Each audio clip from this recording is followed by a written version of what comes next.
જગ્યાએ નાટક રમાતું હતું. એમાં એક જણો ભરત થયો એટલે કીધું કે રામ આવે ત્યારે ભરત તારે લાકડી પડે પગમાં પડી જવાનું. ઓલો પહેલી જ વાર રમવા આવેલો લાકડી પડે એમ જ પીડ્યો. એટલે કહેતા હતા ભરત ઊભો થા, ભરત ઊભો થા. એ કે હમણાં નહીં ઊભો થાવ, મારી નાકોરી ફૂટી.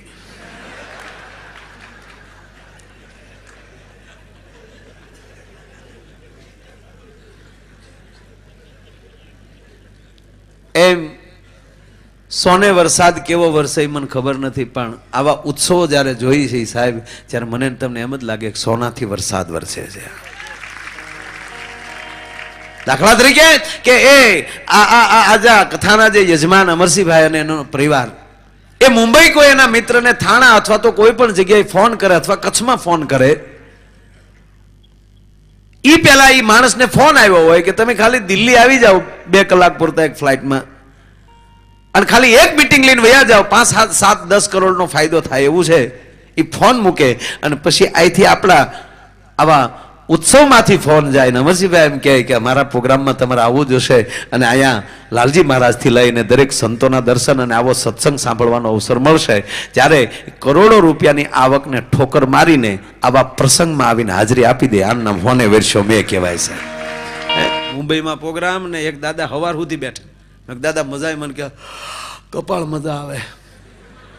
હું તો સવાર સુધી બેઠા હું કામ? મને કે હવારો હવાર જોયા કર્યો મંજીરા વાળો ટકામાં લગાડે કે નહીં.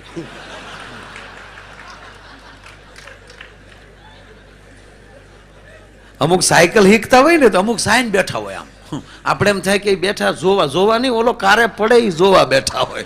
સમાજમાં એવા ઘણા છે. આ કારે પડે પણ આ લાગવા ન દે, મને નો લગાડે, એને નો લાગવા દે. અને ભગવાનની દયાથી બેના વળી સંબંધ થઈ ગયા છે. અગર સ્વામીજી મંજીરા જે પેલા શીખી ગયા એના સંબંધ નથી થતા.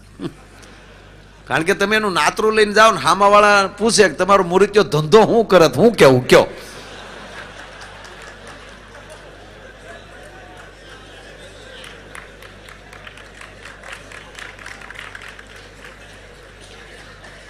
પછી કેવું પડે કે ના ના 1-2 દુહાઈ ગાય છે.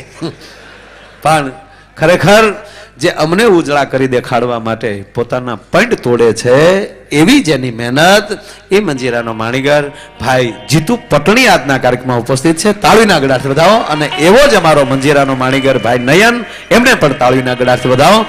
અને આખા પ્રોગ્રામનો પ્રાણ એટલે માઇક, એ ભટ્ટના સાઉન્ડ. તાળીઓથી વધાવો સાહેબ. આ નાનું હુનું માઇક નથી, આમાં ગાવું એ ગૌરવ છે. હા, કોકને કે ભટ્ટના સાઉન્ડ હતા તો મોઢું ભરાઈ જાય. હા, માઇક. અને આમ જો તમને કહું, પ્રોગ્રામ કરવા હોય તો સારા માઇક રાખવા, અને લગ્ન કરવા હોય તો સારી વાઈફ. હા, સારી વાઈફ હોય તો સારી લાઈફ જાય, સારા માઇક હોય તો સારો પ્રોગ્રામ જાય. પણ બેમાં ફેર એટલો, આની સામું બોલી એકાય.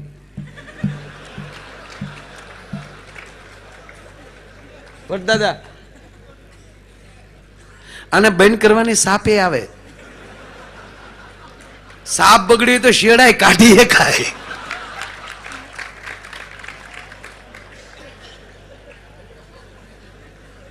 ઘણું બધું છે નથી કેવું. પણ બહુ સારા માઇક છે. તાળીઓથી આપણે એમને વધાવો. અને આખો વિડીયો શૂટિંગ નો સ્ટાફ, આખો સ્ટાફ. શું નામ છે આપણું મૂળ? લક્ષ, સંસ્કાર અને આસ્થા. ત્રણેયના સ્ટાફને તાળીના ગળાથી વધાવી દો. શાબાશ મારો બાપ, વાહ. મને આમ કેમેરા વાળા બહુ ગમે. એક કહું તમારી પાસે એક વાત બહુ ઝીણી છે, થોડીક ઓલી લાગત માફ કરજો. કોઈ પણ કલાનું એક સાધન હોય ને તોય સમાજ તમારા વખાણ કરશે. ખાલી કેમેરો ખંભે લઈ અને એક કલાનો કારીગર સાહેબ, એ પણ કલા છે. એ કેમેરો કરો તું છે કેમેરો. હવે આ કેમેરો એના હાથમાં હોય ને આપણે આમાં ગમે માખ્યું કરે ખોટું ન લાગે. શું કામ? એની પાસે કલા છે. વગર કેમેરા મૂળ પાયો મોજ. મીઠાન કઈ ન થાય.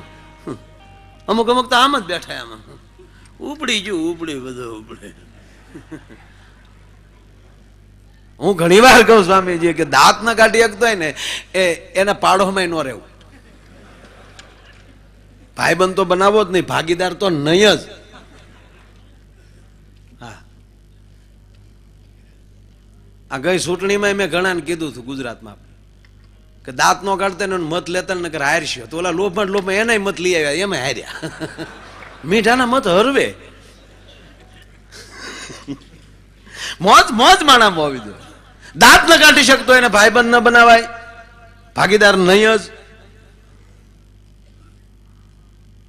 ભલે કરોડોની ખોટ આવે પણ એવો ભાગીદાર નહીં લેવા. પાડોમાં તો નહીં વેવાય, તો નહીં જ. દાંત નો કાઢતા ને પાડોમાં રહેવાય જ નહીં. આપણે પ્રોગ્રામમાં જવા નીકળી સ્વામીજી તૈયાર થઈને જતા હોય તો આપણે હામ આવે પ્રોગ્રામમાં જાવ, નાના તારા બાપનું હરવણું કરવા જાય એટલે વાજા લીધા. એટલે આ મેઘાણીની કવિતા માણસનું મન મોર બની અને થનગનાટ કરતું હોવું જોઈએ. અને આજનો કાર્યક્રમ એવો થનગનાટ વાળો છે. મારે મારે મારે એક આનંદ જ કરાવો છે, મારો કોઈ બીજો હેતુ નથી. પણ આવા આવા આ સંતોનું સાનિધ્ય, આવા સંતોની હાજરી હોય ત્યારે એ ધરારી બાજુ આપણે ખેંચી લે.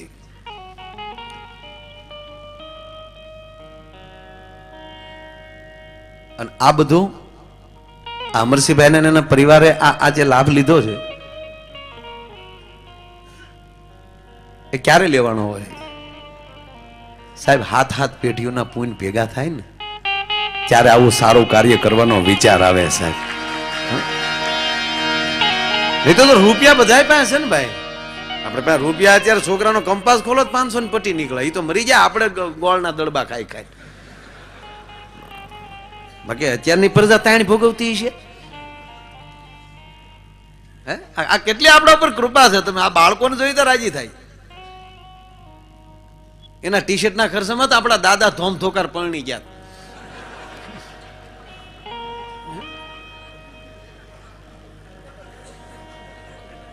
ગામ જોડા બંધમાં. હા, એટલે કહેવાનો પૈસા તો એ એક ગોણ છે સાહેબ. હું ઘણી વાર સ્વામીજી કહું કે પૈસા હાટું પરમાત્મા પાસે ન જતા. પૈસો તો તમારો જ્યાં જ્યાં પીડ્યો છે ને, આ કસમાં જ રહેતા ને, કસમાં રહીને જો થાણામાં થાપ્યું હોય એ ત્યાં પીડ્યું થયું એટલે લઈને ગયા. હું પેલા કહેતો મારા જે ગામમાં માંગણા આવી છે હા તો જ બોલાવે કે માયાભાઈ ભલે ગમે એમ થાય પણ તમે તો આવો, કારણ કે મારા પીડ્યા એના કિસ્સામાં. એટલે એ પૈસાની ચિંતા ન કરતા તમને સુતા જગાડશે સાહેબ, ગેરંટી સાથે કહું. અને એક આવા ધર્મના મંડપમાં બેઠો છું અને કહું છું કે એમાં કોઈ એ પૈસા માટે કોઈ દિવસ ચિંતા ન કરતા તમને જગાડીને આપશે. અને ભાગમાં નહીં હોય તો ખીસું કપાઈ જાય. પૈસાની છોડો. આવા સદગુરુ પાસે તો ઈ જ માગવાનું હોય કે અમને કૃપા દે અને અમારી પાસે જે લક્ષ્મી આવે એ તારા કામમાં વપરાય એવી લક્ષ્મી આવે તો આવે, નહીતર અડધો રોટલો ખાઈને હોઈ જાવ. બીજી લક્ષ્મી અમારે નથી જોતી. જે લક્ષ્મીથી તારું ભજન થાય, જે લક્ષ્મીથી સમાજનો ઉત્સાહ વધે અને એ લક્ષ્મીના અમે ભાગીદાર બનીએ તો જ એવી લક્ષ્મી દેજે. નહીતર અડધો રોટલો ખાઈને સાય ખાઈને મારો બાપ હોઈ જાઉં. અમારી લક્ષ્મીથી કોકની આંખમાં આહુડ આવે એવો ધંધો અમારથી ન થવો જોઈએ. એ જો કૃપા થઈ જાય એનું નામ લખી. તો એટલે હું ઘણી વાર એ કહું કે પેલા જો 10 વર્ષ પહેલા કોઈ મારો પ્રોગ્રામ કર્યો તો 10-15 હજારમાં પતી જતું. એ જેમ જેમ મોડા થતા જાય વ્યાજ વધતા જાય, એમાં 1.5 લાખ ગયા. વ્યાજ તો વધે. એટલે એક ખાલી દાખલા રૂપે એમ કે એ એક કલાકાર હોવો નથી ભણ્યો કાંઈ. એમાં આયરનો દીકરો, ચારણના દીકરા, બારોટના દીકરા બોલતા હોય તો ગમે. જોકે કૃષ્ણના વંશનો છો એટલે સૂર તો અમારામાં હોય જ. સૂર ને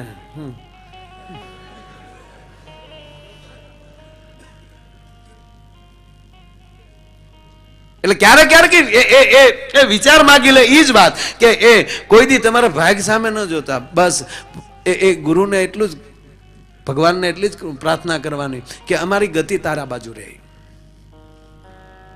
અમારા વિચાર તારા બાજુ રહે. નહીતર તો અમુક સ્વામીજી બહુ લોભિયા માણસો, ભગવાને આપી દીધું પણ હાવ લોભે જ. હાવ રામ રામ કરો. કૂતર્યું ઘરમાં ગળેતા ટાટિયા ભાંગી નાખે. ડેલ્યું દઈ દઈને કૂતર્યા મારતા મેં ઘણા જોયા. કૂતરું ઠેકીને બારું નીકળવા જાય તો છોકરા કે લેજે બટા, છોકરો બારી દી દે, અડધું કૂતરું અંદર ને અડધું બહાર, અને છોકરો બારી દબીને ઉભો બાપ પુરાણે જે કૂતરા સામે રમરમાટી લેતો હોય એ તો કૂતરું જાણે શું પરિસ્થિતિ થાય. હેમાલી જે સ્વામીજી કૂતરું સટકે મેં જોયું છો, હેમાલી સટકે કે જેમ તેમ જાણે આપણે એમ લાગે શેરીમાં રોકેટ નીકળ્યું ભાઈ, સણાટી ધૂળ ઉડાવે, કાવ કાવ કાવ કરતું. ઈ કોઈ દી ગામ સામું જોવે? એક રોટલી હાટું સાહેબ બારીયું દઈ દઈને કૂતરા મારતા હોય, એની પ્રજા કોઈ દી સત્સંગી ન બની શકે. લોભી લોભી પોતાનો બંગલો હળગતો હોય તો ફાયર બ્રિગેડ વાળાને મિસ કોલ કરે, એટલે ત્યાં તો પરાકાષ્ઠ આવી ગઈ ને પૂરી થઈ ગયા. છોડો સાહેબ, નાકમાલી ગુંગુ કાઢે તે સસળ વગર ઘા ન કરતા હોય. વિચારમાં પડી જાય, ભૂલથી ઘાટનો હીરો તો નહીં હોય ને, નાકમાલી નીકળ્યો હું ઘાટનો હીરો હોય. સડાય હરે ને જો તને જે ભરોસો બે હતો હોય.